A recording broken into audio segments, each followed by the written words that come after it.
Good day all. So moving ahead to Surah 22, which is al-Hajj. Surah al-Hajj, right? This is the pilgrimage. The pilgrimage. What is a pilgrimage? It is a journey. It's a sacred journey that you take, right? This journey could be a physical journey, as in you travel from one place to another to what you consider a sacred destination, right? In India, people travel to go to the Ganges, right? In Islam, people travel to go to Mecca, right? In Christianity, people travel to go to Jerusalem or whatnot, right? The pilgrimage that is being referred to, that is a symbolic rite, right? It's a symbolic rite. People do it because it evokes emotions. It brings a great sense of feelings, emotions, connection with how they choose to worship, right? So going to Mecca, taking a pilgrimage, going to Hajj, right? It is a sacred thing. It is a journey. It's a journey you are taking, a path, right? A particular path you are taking, right? Now that journey could also be an inward journey. So that journey to Mecca, right, is an outward journey. That is one, that pilgrimage. There's also a pilgrimage within, right? A journey within, right? And that journey within could be a journey to death, a journey to life, right? A journey, but that journey is a journey of self-discovery, a journey to yourself, right? And a journey to connecting with God, right? With Allah, with God, and a journey to self, right? So that is what a pilgrimage is basically a sacred journey, and it's your journey, it's your spiritual evolutionary journey, it's your journey, right? So we are talking about Hajj, which is a journey, a sacred journey, a pilgrimage, right? So verse 1 says, the convulsion of the final hour is a terrible thing, right? Convulsion means shaking, right? The final hour, at the final hour, the world will be shaken, right? This could mean a literal shaking, right? I don't know. This could mean a literal shaking, or it could mean a figurative shaking, that people's minds, hearts are being shaken up by what is truth, right? There will also be a lot of distractions and confusions coming your way. Distractions of your mind, distractions of your heart. So it's important that you take your journey seriously, right? Doesn't mean that you can't joke, make fun, whatever, right? But your personal path, right? Take that seriously and don't let anybody try to distract you from it. If you have chosen a particular path, or a particular path was chosen for you, right? Take that path seriously and don't allow distractions or whatnot to come in your way, right? There will also be intoxication, or people will appear intoxicated, right? People will appear as though they are drunken, right? Drunken or crazy or whatever, right? This might be the case, it might not necessarily. This is just describing what is taking place in the last days or the last hour, the final hour, right, of earth or ourselves or whatnot, right? So verse 5 is saying, Allah created you from dust, meaning from earth, right? From some dirt, right? You were created from what? If we reduce down our bodies, right? Because our bodies are going to change, right? Reduce down our bodies to the last speck. What are we when this body, our face, our stomachs, our weight, our hands, our legs, right? All these things changes and reduces down to what? Ash or dirt, right? It is saying that Allah created you from dust, and then from a sperm drop, then from a clinging clot, and then from a lump of flesh formed and unformed, that he might show you, and he settles in the womb with whom he wills for a particular term, right? And brings you out as a child, develops you that you may reach your time of maturity. And among you is he or she who is taken in early death, and among you is he who is returned to the most old age, so that he knows, after once having knowledge, nothing, right? So it talks about the accumulation of knowledge as well, right? All the years that you've spent studying, especially in institutions and so on. After all the years that have been spent studying, right?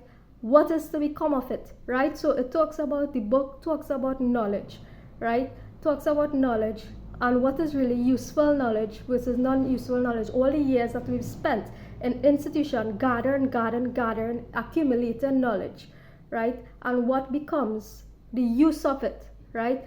After we've come to understand that it all actually leads to what? Our passing, right? Our passing. So it's up to you to choose what kind of information you would like to take into your system, right? Is it, meaning what would you like your path or your walk, your journey on earth to be like, right? So I'll say that over, right? Among you is he who is taken an early death, and among you is he who is returned to the most old age, so that he knows, after once having knowledge, he knows nothing, right? So there might come a time when we have accumulated so much knowledge, only to realize, hey, we actually don't know anything, right? And you see the earth barren, and when Allah sends upon it rain, it quivers and swells and grows something of every beautiful kind, right? So Allah is the only true reality, right? He gives life to the dead, and he is over all things, right?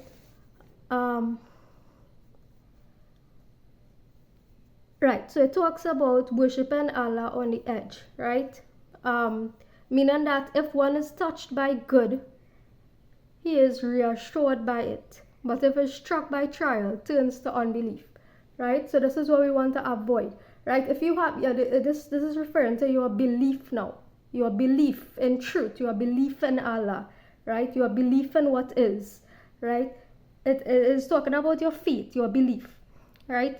If one is touched by good, he is reassured. So the book is talking about if you are struck with some kind of adversity, to not to turn your face, right? To not to turn your face away from Allah if touched by adversity, because life being a test and all that, right?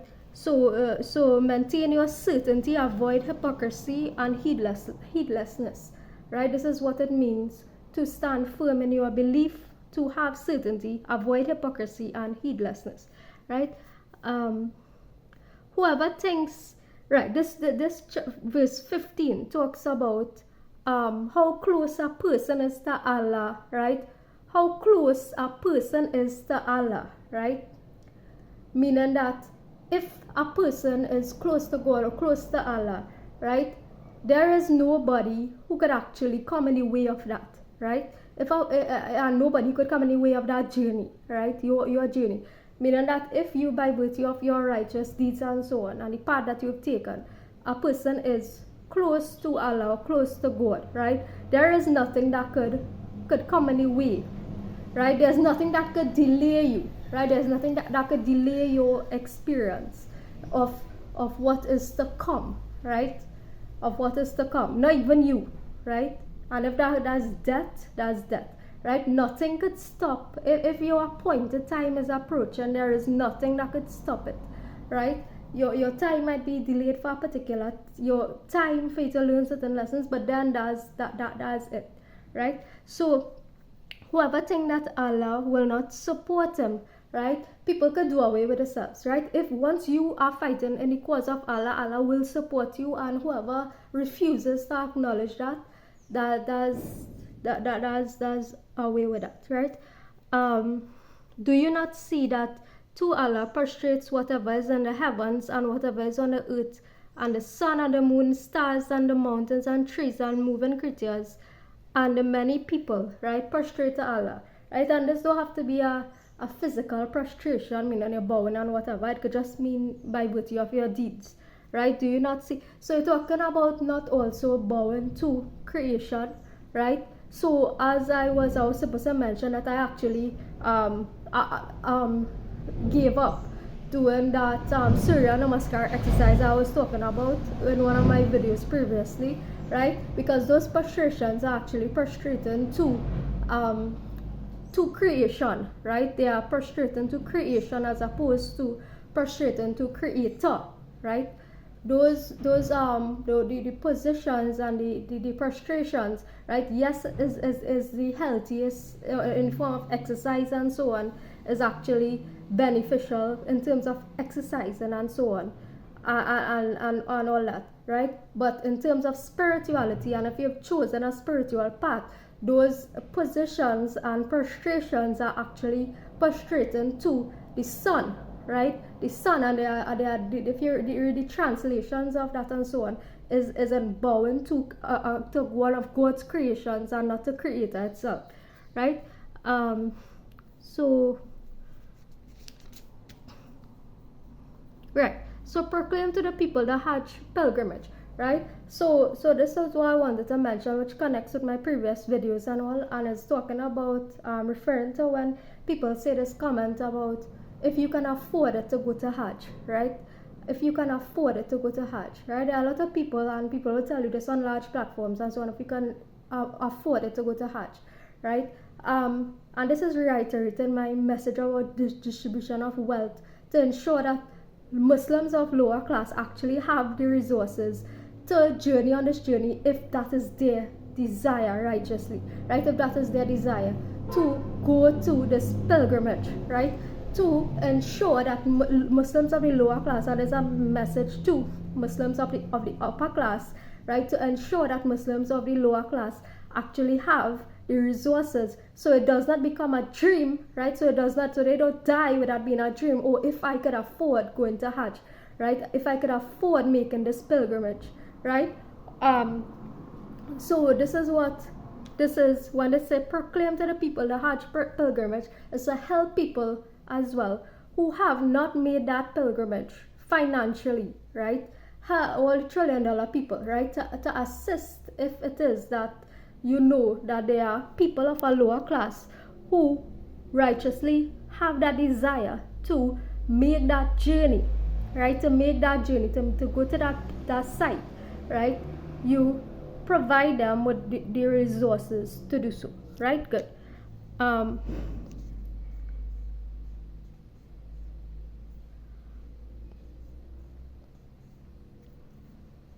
Right, so this is saying to be patient over what has afflicted you. If you are facing an affliction, right? If you have been afflicted with something, if some part of your body, right, have been afflicted with something, right? Be patient, right? Have patience over the affliction and over time, right? The book says that if adversity touches you, Allah has placed an affliction upon you. Allah is the only one who can remove it. So being patient over that affliction, right? So verse 37 talks about sacrificing, right? Sacrificing of animals, and it's saying that the meat, right? The meat will not reach, it is not meat that will reach Allah, nor will blood, right? But what reaches him is your piety, right? Is your piety, right? Is actually one of my favorite verses from this book. Before I read the Quran, I would have searched up this, found this online, right?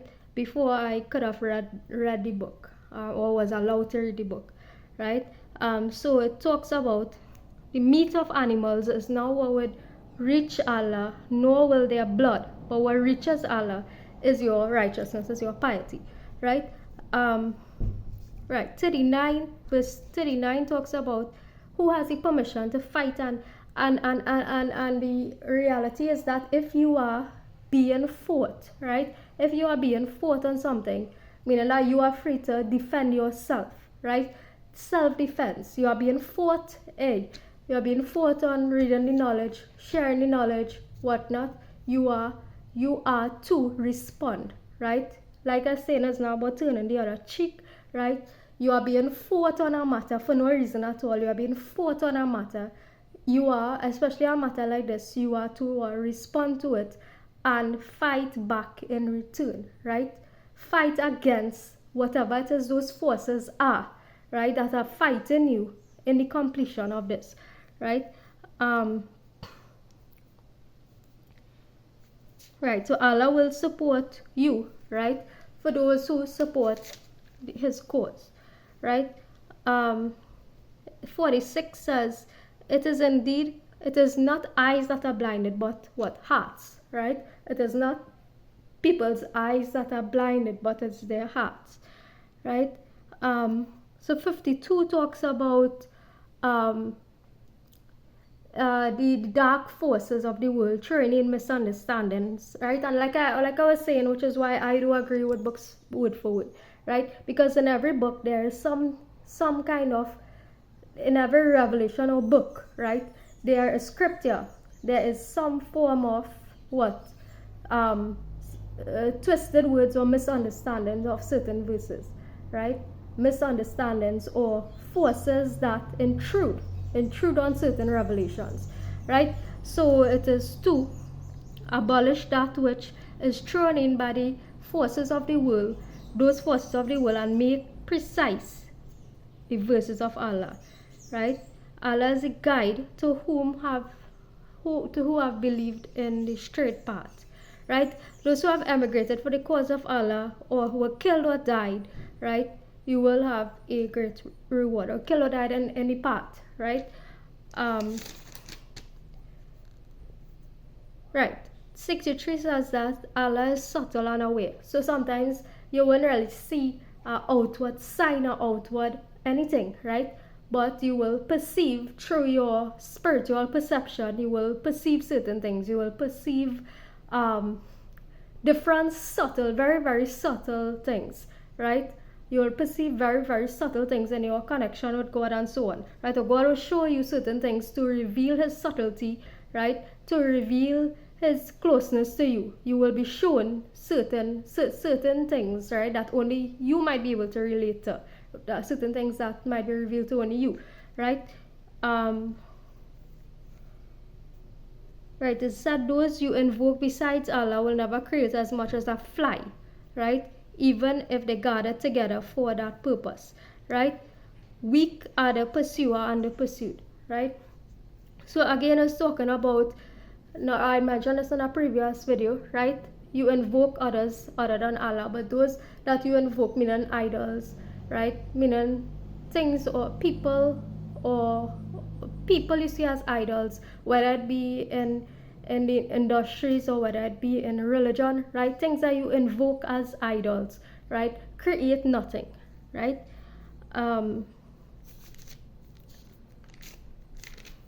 Talking about to not pursuing anyone, right? And not caring if you are not pursued, right? Not so this is could relate to what things, romantic relationships, or anything like that, dreams, goals, whatever it is whatever it is.